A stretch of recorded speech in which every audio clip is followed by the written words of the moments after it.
Welcome back, ladies and gentlemen. My name is Michael, and today we're dealing with a question that is probably on the mind of many of you. Should I finally switch to Linux in 2023? This episode contains my tips for your first steps.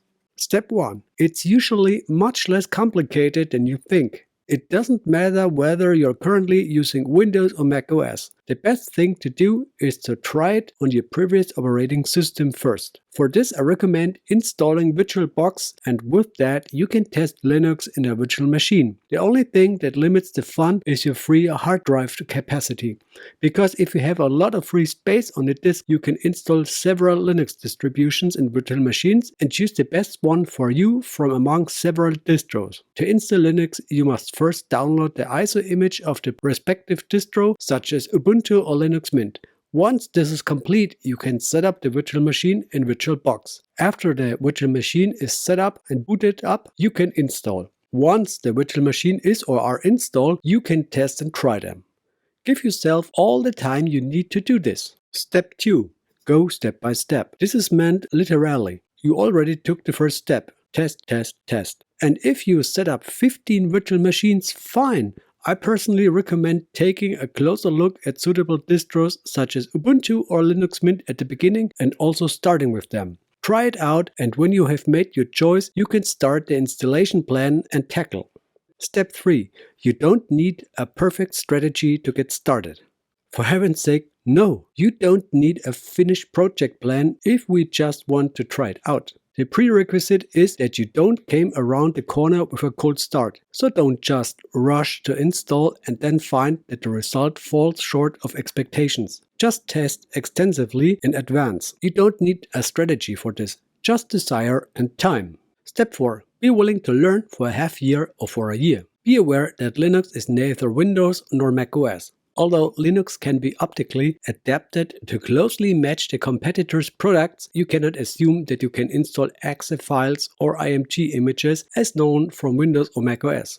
Although there are emulators such as Wine for Windows programs and you can actually run some exe files, this is not the default. And besides that, please don't expect that all your currently running Windows apps are also running on Linux with Wine. Please check in advance if your programs are compatible with Wine. In addition, there is a central app store for Linux. Over almost all programs can be obtained and kept up to date. This goes further with Linux than with Windows or macOS, where there are also in-house app stores. So please be prepared that you will have to rethink and learn from corner to another. Step 5. You may need someone who has made the change. That motivates and could also take away fears of not being alone when something doesn't work or isn't going the way you want. So if you don't have anyone in your circle of acquaintances, you can also visit a community forum for the respective distro and register there. There are numerous users like you on the road who are usually happy to help with problems. Step 6. Believe in yourself. This is always important in life and no less important here.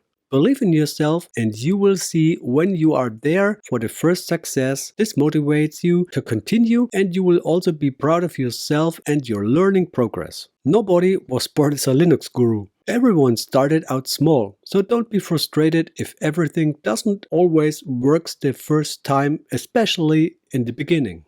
Step 7. What would be the worst case scenario to occur? You should always think about it beforehand. If you follow my suggestion, the risk is almost zero. When in doubt, you crash a virtual machine, but you never lose your personal data in that process. So I always recommend testing in VMs. Hardly anything can happen there. Just keep an eye on how many VMs you install, since each one also takes up disk space so that the disk on your computer or the host OS doesn't fill up. And if the test phase was a success for you, then the next step is planning the migration.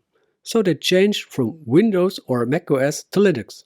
Here, the most important of the important is always to make a full data backup. If necessary, buy an external USB SSD disk so that you can quickly back up the data. The be-all and the end-all before any activity should always be to have a valid and up-to-date data backup. Because the worst thing that can happen is that the data is deleted or gone and thus irrecoverably lost. An external disk no longer costs that much money. However, lost data can be very stressful and have a very negative effect on your well-being. So please invest in the disk. That is much better. If something goes then wrong, it's also annoying, but the annoyance is manageable and solvable if the personal data is safe.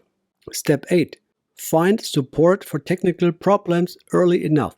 In the VM testing phase, this is not so important, but if you have successfully completed this phase and are seriously planning to switch to Linux, you should check who could help you in the short term if there are problems goes into that you cannot solve with your knowledge. I mentioned earlier that forums are often good sources of help, but if you have only one computer and for what reason you cannot get it running with Linux, a forum won't help you much.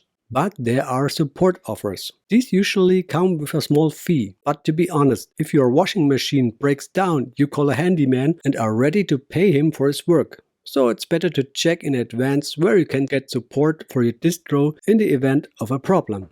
Step 9. Change your environment. This doesn't mean that you should move.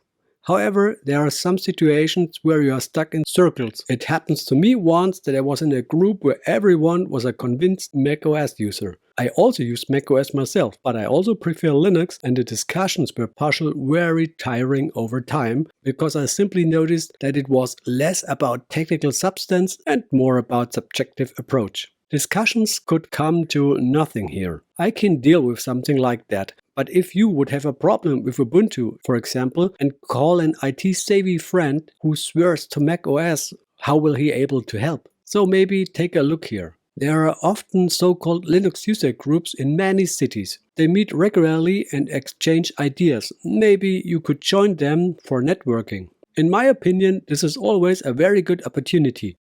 Step 10. Tux is your new best friend. If you don't know Tux now, Linux has a penguin mascot and it's called Tux. The Tux is a synonym for Linux, and in this case it doesn't matter which distro. Tux is Tux, and it doesn't matter whether Debian, Ubuntu, OpenSUSE, Arch, Gentoo, Slackware, Linux Mint, etc. Tux is Tux. The diversity of Linux is both strength and weakness. But if you go about it sensibly, take your time to look at and test everything. Prepare the change carefully and then use Linux for a while. It will be the most normal thing in the world. For me, Linux is just as normal as Windows or macOS. It is important to have patient, thought out the process. And if you start with Ubuntu and have been around with Ubuntu for a while, don't be fooled because many say these are beginner distros that only beginners use. So this is total nonsense. Ubuntu is beginner friendly, just like Linux Mint or Zorin OS are. But what does that mean? The distros have a clear focus, making Linux user-friendly and easy to use. You don't really have to use the terminal anymore. You can do everything graphically and in many cases have also graphical assistance. Is that bad? Not for me. It depends on the motivation to change. If you switch to Linux to control and dominate anything, or if you're saying I have an open source platform where my user data isn't in the cloud, or I'm forced to upload everything in there. Linux is all that. And since Linux is so universal, the Tux may become your new best and loyal friend in many cases. This friendship has lasted for more than 20 years for me. I got to know many distros. Some don't even exist anymore. I tested many distros. In the end, it comes down to these points for me. No cloud compulsion, for example, neither account nor data, reliability and simple operation, low maintenance, long-term support over several years, stability and consistency. These are the most important reasons for me and cover my needs well here. What are the important points for you? And what steps would you take? Would you like to add some points from your Linux experience here? You're welcome to share your experience with us in the comments. Just write in. I'm excited about. That's today's podcast episode. Thank you for the kind attention and see you hopefully soon. Peace, ladies and gentlemen.